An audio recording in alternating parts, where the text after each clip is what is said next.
उसे ज्यादा इधर उधर बताने की जरूरत नहीं है, क्योंकि उसमें अगर कोई नासमझ है वो उसे समझेगा नहीं, और जो इसका समझदार है उसकी नजर फिर से लगती है।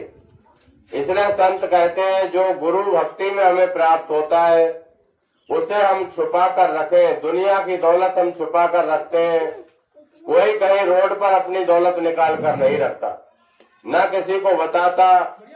यहाँ तक की बात है, पति पत्नी का इतना नजदीक रिश्ता है, लेकिन उनमें भी थोड़ा बहुत वो रहता है कि किसी के पास क्या है पूरा पता किसी को नहीं।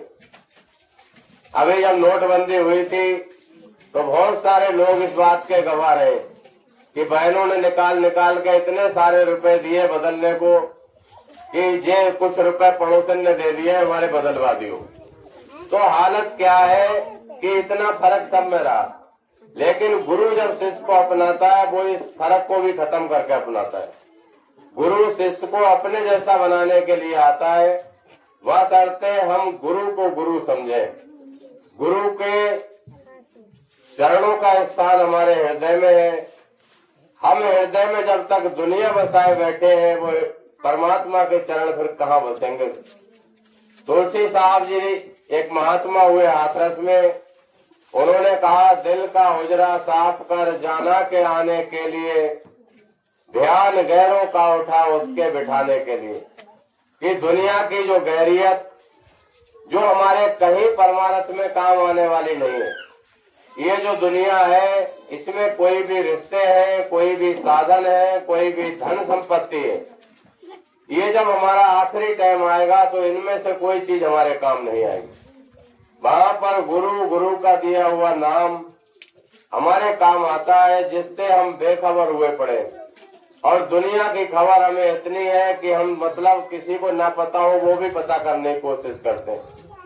संत आते हैं, वो कहते हैं भाई गुरु के चरण क्या है, गुरु के चरणों का स्थान कहाँ हो, गुरु के लिए हमारे दिल में क्या इज्जत हो, तब गुरु की दया क्या हमारे ऊपर होती है और हम क्या होते चले जाते हैं।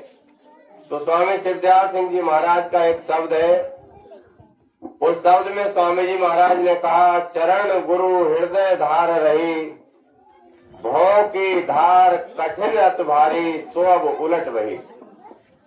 कह रहे जब हमारी आत्मा ने मन और इंद्रियों के घाटों से किनारा करके गुरु के चरणों को स्थान दिया, जब गुरु के चरणों में गुरु के चरण दोनों आंखों से ऊपर, जहाँ बहनें बिंदी लगाती हैं ये गुरु का घर है, गुरु का दर है।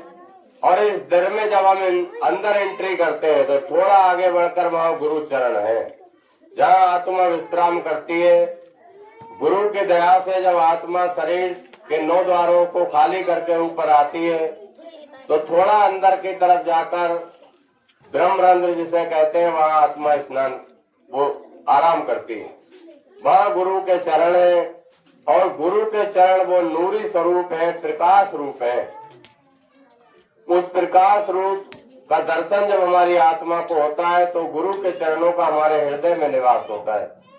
जब गुरु के चरणों का हृदय में निवास हो जाता है तो उसके आगे फिर दुनिया की कोई भी आलाइश हमारे हृदय में निवास नहीं कर सकती। सारी आलाइशें दिल से निकल कर भाग जाती है। और कह रहे हैं ये भव की धार, ये संसार सागर की जो धारा है, हमारी आत्मा मन इंद्रियों के साथ लगकर इसमें नीचे की तरफ बह रही है। कह रहे हैं सो अब उलट वही। अब आत्मा का रुझान जब गुरु के चरणों में पहुंचती है तो इसका उल्टा रुझान हो जाता है, नीचे की जगह ऊपर को हो जाता है। और ये धार जो ऊपर से नीचे की तरफ बहने लगी थी, ये धार फिर नीचे से ऊपर की ओर बहने लग जाती है। और जब ऊपर की ओर बहती है तो 9 द्वारों को खाली करके 10वें द्वारे में जाकर यहाँ से परमात्मा की भक्ति की शुरुआत होती है। सही मायनों में अगर पूछो तो गुरु शिष्य का रिश्ता ही सही मायनों में दोनों आंखों के ऊपर आकर शुरू होता है। जब हमने यहाँ तक पहुँच गए तब आगे गुरु की पूरी जिम्मेदारी बन जाती है हमें सचखंड तक ले जाने की। और हम यहाँ तक पहुँचने का प्रयत्न ही ना करें तो फिर हम चाहे गुरु को दोष देते फिरे, चाहे सारे महापुरुषों को दोष देते फिर इसमें गलतियां सारी हमारी हैं। स्वामी जी ने कई बार सत्संग में कहा कि गुरु जो नाम देता है ये अक्षर जो है वो नाम नहीं है, ये अक्षरी नाम बोध कराने के लिए है, उस नाम के जिस नाम से हमारी मुक्ति होती है। तो वो नाम गुरु की तवज्जो है, गुरु का उहार है। तो उसके लिए कह रहे हैं कि भव की धार कठिन अत भारी, ये संसार सागर की धारा में जो हमारी आत्मा फंस गई थी, इससे निकलना बहुत कठिन काम था। लेकिन जब गुरु मिले, गुरु के चरणों का हमारे हृदय में निवास हुआ, हमारे दिल से जब दुनिया की आलाई से निकलकर बाहर भागी, तब ये काम हमारा आसान होता चला गया। और फिर हमारे लिए ये नजर आने लगा कि ये हमारा जन्म अब लेखे में है, अब दुनिया में ये बर्बाद नहीं होगा। रविदास जी एक महात्मा हुए, बहुत पहुंचे हुए महात्मा रहे, कबीर साहब के साथ रहे, समकालीन थे उनके, और रामानंद जी के शिष्य थे वो भी। उन्होंने एक जगह कहा, कोट जन्म बिछड़े थे माधो, ये जन्म तुम्हारे लेखे, कहे रविदास आस लग जीवो, चिर भयो दर्शन देखे। उन्होंने कहा कि दुनिया बनी तब से न जाने लाखों करोड़ों जन्म लिए, हम दुनिया में बहते रहे और आपसे नहीं मिल पाए, लेकिन ये जन्म हमारा लेखे में है। क्यों लेखे में है? कि हमें गुरु मिल गए और गुरु ने वो रास्ता खाली बताया नहीं, वो रास्ता ताला खोलकर वो दरवाजा हमें दिखाया, उसमें अंदर ला जाकर बैठाया कि भाई ये तुम्हारा अपना घर है, इस रास्ते से जाना है।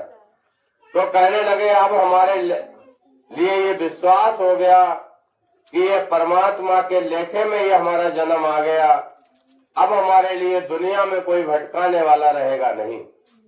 तो संत आते हैं, वो कहते हैं कि मतलब किसी की झूठी बातें, झूठे वादों पर ना जाओ। गुरु जो देने वाला है वो देता है, खाली बातें नहीं बनाता।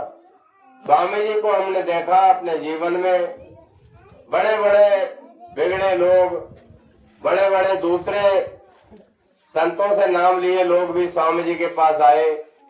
स्वामी जी से उन्होंने जब कोई मदद मांगी, स्वामी जी ने दोनों हाथों से भरपूर